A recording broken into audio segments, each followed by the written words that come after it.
آیت نمبر 281 اللہ تعالیٰ فرماتا ہے وَاتَّقُوا يَوْمًا تُرْجَعُونَ فِيهِ إِلَى اللَّهِ ثُمَّ تُوَفَّى كُلُّ نَفْسٍ مَّا كَسَبَتْ وَهُمْ لَا يُظْلَمُونَ۔ اللہ تعالیٰ فرماتا ہے وَاتَّقُوا يَوْمًا، اور اس دن سے ڈرو، اور ڈرو ایک ایسے دن سے ترجعون فیہ الی اللہ، جس میں تم اللہ کے پاس لوٹا دیے جاؤ گے۔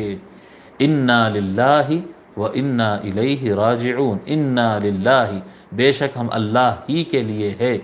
و انا الیہ راجعون، اور ہم اسی کی طرف لوٹنے والے ہیں۔ ہم اس کی طرف جانے والے ہیں نہیں، ہم اس کی طرف لوٹنے والے ہیں، وہیں سے آئے ہیں، اسی کے پاس سے، اسی کی ملکیت سے، اسی کی اجازت سے آئے ہیں، اور اسی کی طرف پلٹ کر ہم کو جانا ہے۔ وَاتَّقُوا يَوْمًا، اور ڈرو اس دن سے، اس دن کو یاد کرو، ڈرو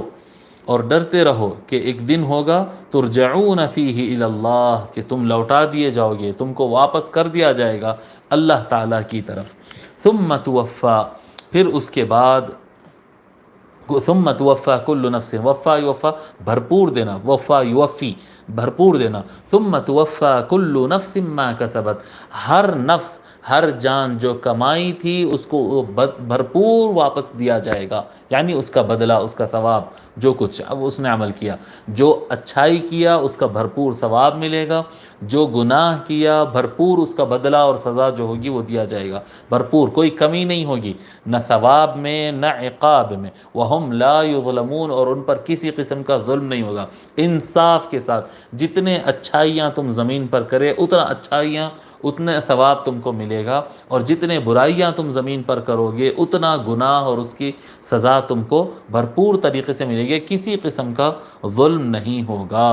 اس دن سے ڈرو، عدل کے دن سے ڈرو، انصاف کے دن سے ڈرو، اللہ کے سامنے کھڑے ہونے کے دن سے ڈرو۔ یہ دن کو یاد کرتے رہنا، قیامت کو یاد کرتے رہنا، اور قیامت کو یاد کرنے کے لیے قبرستانوں کو جانا۔ حضور اکرم صلی اللہ علیہ وآلہ وسلم فرمائے فَإِنَّهَا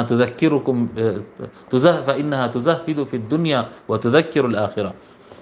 كُنْتُ نَهَيْتُكُمْ عَنْ زِيَارَةِ الْقُبُورِ أَلَا فَزُورُوهَا، میں تم کو قبرستان، قبروں کی زیارت سے منع کیا تھا، آگاہ ہو جاؤ، بس اب تم ضرور زیارت کرو، قبور کی ضرور زیارت کرو۔ فَإِنَّهَا تُزَهِّدُ فِي الدُّنْيَا، کیونکہ وہ دنیا سے بے رغبت کرتی ہے، تُذَكِّرُ الْآخِرَةَ، کیونکہ یہ قبریں آخرت یاد دلاتی ہے، آخرت یاد دلاتی ہے، آخرت یاد کرنا بہت ضروری ہوتا ہے۔ اللہ تعالیٰ کے پاس جانا ہے، یہ دن یاد رکھنے سے انسان اچھے اعمال کرتا ہے۔ یہ آیت نمبر 281 281 جو ہم پڑھے ہیں آج، یہ آیت کے بارے میں مفسرین لکھتے ہیں قیل ہی آخر آیت نزل بها جبرائیل علیہ السلام۔ امام نصفی رحمۃ اللہ علیہ لکھتے ہیں کہ جبرائیل علیہ السلام جو آیات لے کر آئے اللہ تعالیٰ کی طرف سے وحی الہی، ان میں یہ سب سے آخری آیت ہے،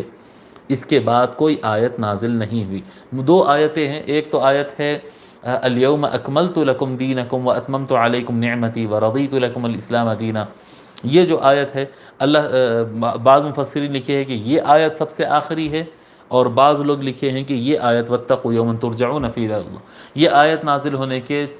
کچھ ہی عرصے کے بعد آقا صلی اللہ علیہ وآلہ وسلم اس فانی دنیا کو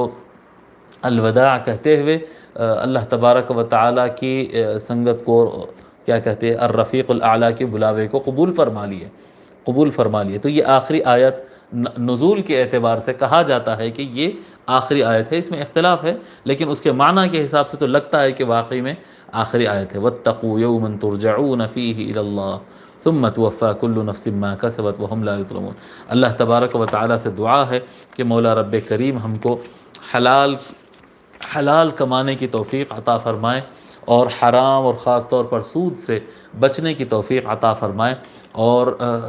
ایمان کو مضبوط کرنے، عمل صالح کرنے، اپنے نمازوں میں اچھائی اور مضبوطی پیدا کرنے، اور صدقہ خیرات کرنے کی توفیق عطا فرمائے۔